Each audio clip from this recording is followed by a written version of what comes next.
All right, everybody. I want to talk about how do we get big kids to believe in Santa Claus and tooth fairies and stuff. How does kids believe in that? Because an older one they look up to says that it's true, right? So I'm going to start off here first. And tells the children that Santa Claus and the tooth fairy is real. Now, do they do this for the kick of it, so they can laugh at the kid later on about how they fooled them? Do you see parents not really doing that? And they try to have the kid believe in Santa Claus and the tooth fairy as long as they can. Why do parents do that? Why do they want that belief? Well, here comes a point for you. They want that belief because it's good to feel good.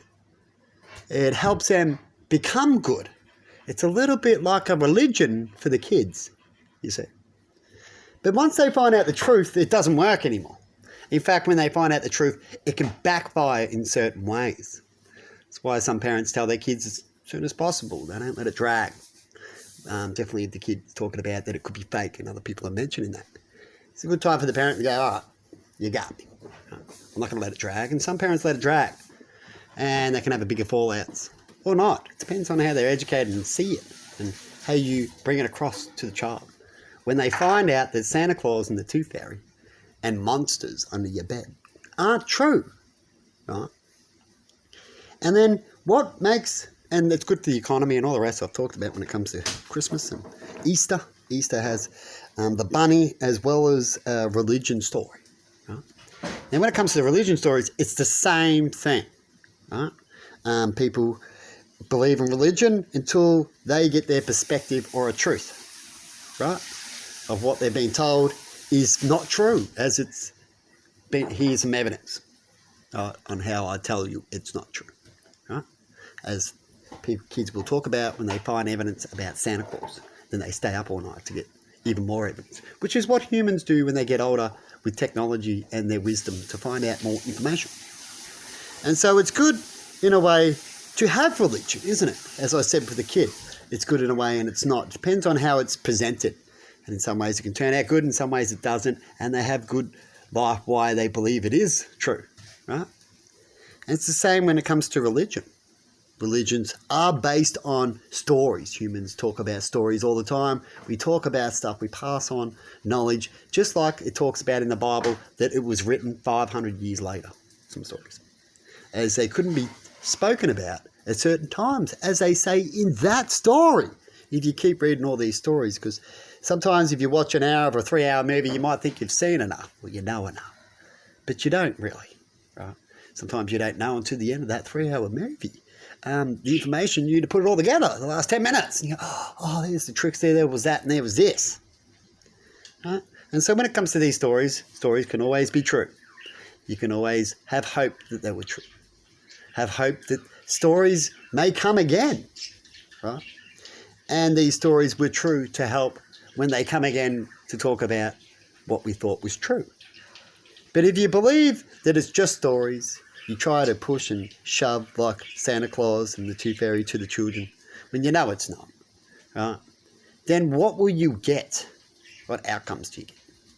When you're being truthful and honest, like the parent is to the kid when it comes to Santa Claus and owning up straight away, is that a better thing to do? Or do you have to keep going all the way through that kid's life, even though it has to prove? Would you keep going and tell that kid, yes, Santa Claus is true? I bet you wouldn't. Definitely that kid can end up, everyone's on that kid's side when in the end, in reality, as we know. And then that kid can end up getting you locked up as you're a crazy mother trying to believe that I believe in Santa Claus. But more than likely, your kid wouldn't even do that to you. And just leave it alone and go, my mum's a bit crazy. She believes in Santa Claus, right? As some kids say about their parents with religion or their friends, as I know by experience myself, of the people around me and what I've experienced. But anyway, have a good one. And so when it comes to these things, it is good to have it, isn't it? And if something's failing, it's good to maybe bring up something else. How did the religion start? If you go back in these stories, you'll go back that they started with a few, and then a few more, and a few more, and even more. And that's because they see the point of why we do such things. When you talk about Santa Claus and Easter Bunny, are you a trickster, or do you call it a righteous lie in a world that is actually evil? And these are little things that help you believe the little fairy tale that we give kids in their cartoons and shows, that it could actually be like that. And it's up to them when they get older to not get converted from their elders in their world of elders, you see. And that's what we're seeing a lot happen these days, as I talked about, that we get taught one thing and we see one thing and they show us all these things.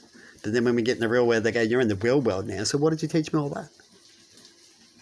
In the real world, do we want that? So how about we try to get it? Don't tell me I'm not in the real world. You know what I mean, people? But anyway, so who's not in the real world? Or who's are being tricksters? Have a good one, everybody. See you later.